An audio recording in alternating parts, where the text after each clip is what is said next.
চনৰ ৮ মাৰ্চৰ পৰা আৰম্ভ হৈছে আৰু বৰ্তমান হৈছে ইয়াৰ এইটো ৭ নম্বৰ সংস্কৰণ আৰু ইয়াত বিশেষকৈ গুৰুত্ব দিয়া হয় পুষ্টিকৰ খাদ্যৰ ওপৰত। পোষণ শব্দটোৰ জৰিয়তে আমি বুজিব পাৰোঁ যে পুষ্টিকৰ খাদ্য এটি শিশু যেতিয়া জন্ম হয় বা এটি শিশু যেতিয়া মাতৃ গৰ্ভত স্থিতি লয় তেতিয়াৰ পৰা শিশুটি যাতে ডাঙৰ হৈ এটি সুস্থ জীৱন পাব পাৰে তেওঁক তেতিয়া কিহৰ প্ৰয়োজন হয় এটি পুষ্টিকৰ খাদ্যৰ প্ৰয়োজন হয় আৰু ইয়াৰ ওপৰতে বিশেষভাৱে গুৰুত্ব প্ৰদান কৰি এটি শিশু স্থিতি লোৱাৰে পৰা আৰু শিশুটোৰ ২ বছৰলৈকে তেওঁ যাতে সম্পূৰ্ণ খাদ্য পায় পুষ্টিকৰ খাদ্য পায় সেই সম্বন্ধে এইবাৰ ২০২৫ চনত বিশেষভাৱে গুৰুত্ব প্ৰদান কৰা হৈছে। অৰ্থাৎ শিশুৰ ১০০০ দিনলৈকে ১০০০ দিনৰ ওপৰত বিশেষ গুৰুত্ব প্ৰদান কৰা হৈছে।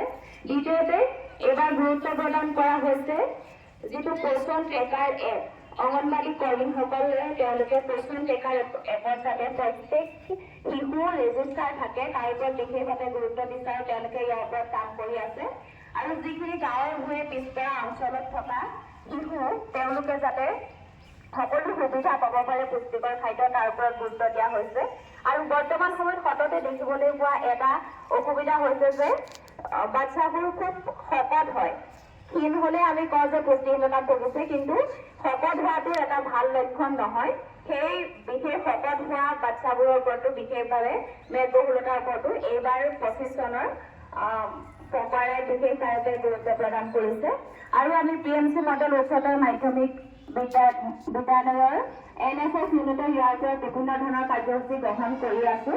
ইতিমধ্যে আমি ইয়াৰ ওপৰত বিনামূলীয়া স্বাস্থ্য শিবিৰো কৰা হৈ গৈছে আৰু ৮ এপ্ৰিলৰ পৰা আৰম্ভ কৰি ২২ এপ্ৰিললৈকে আমি ইয়াৰ ওপৰত কাৰ্যসূচী চলাই থাকিম আৰু ইয়াকে কৈ মই সম্বোধন সামৰণি মাৰিম। ধন্যবাদ।